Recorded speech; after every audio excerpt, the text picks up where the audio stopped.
हडपड येथील Birch by Romeo लेन क्लबमध्ये झालेल्या भीषण अग्निकांडात 25 जणांचा मृत्यू झाला।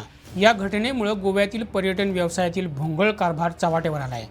कोळसा कितीही उघडला तरी तो काळाच, अशी गत या घटनेनंतर प्रशासनाची झाली आहे। या बेकायदेशीर क्लबमध्ये नाचण्यासाठी आलेली कझाकिस्तानची प्रसिद्ध बेली डान्सर क्रिस्टिना शेख ही देखील बेकायदेशीरपणे नाचत होती, असं आता समोर आलंय।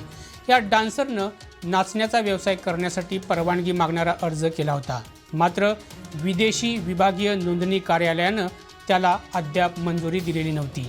त्याआधीच तिनं नाच सुरू केला होता। बेली डान्सवर नाचतानाच तिच्या डोक्यावरील विद्युत उपकरणाला आग लागली आणि त्यात तब्बल 25 जणांचा नाहक बळी गेला। तिचं दैव बलवत्तर होतं म्हणून ती सुखरूप बचावली।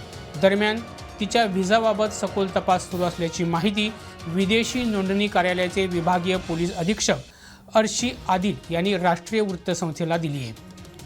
दरम्यान या क्लबचा मालक गौरव लुथरा आणि सौरभ लुथरा या दोघांनी 25 जण ठार झाल्यानंतर लगेच वेळ न दवडता दिल्ली विमानतळावरून थायलंडला पळ काढला।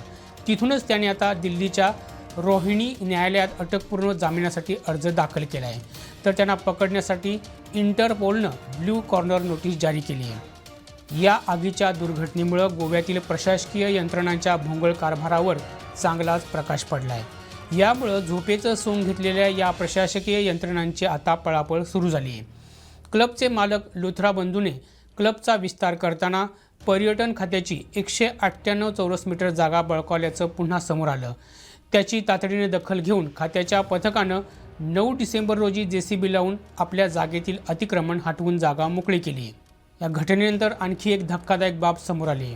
क्लबला लागलेल्या आगीची धग एका IPS अधिकाऱ्यापर्यंत जाऊन पोहोचली आहे। या क्लबवर कारवाई करण्यासाठी कुठल्याही यंत्रणेनं पाऊल उचललं की हा IPS अधिकारी लगेच त्यात आडवा पाय घालायचा। क्लबला वाचवण्यासाठी गेलेल्या पोलिसांवर त्यानं अनेकदा दबाव आणल्याचं विश्वसनीय सूत्रांकडून समजलंय। या अधिकाऱ्यानं वेळीच कारवाई केली असती तर आज 25 जणांचे प्राण वाचले असते, अशी प्रतिक्रिया व्यक्त होत आहे। आता याविषयी तुमची काय प्रतिक्रिया आहे ते आम्हाला कमेंट बॉक्समध्ये जरूर कळवा आणि गोव्यातील ताज्या घडामोडी जाणून घेण्यासाठी आमच्या YouTube चॅनलला सबस्क्राईब करा।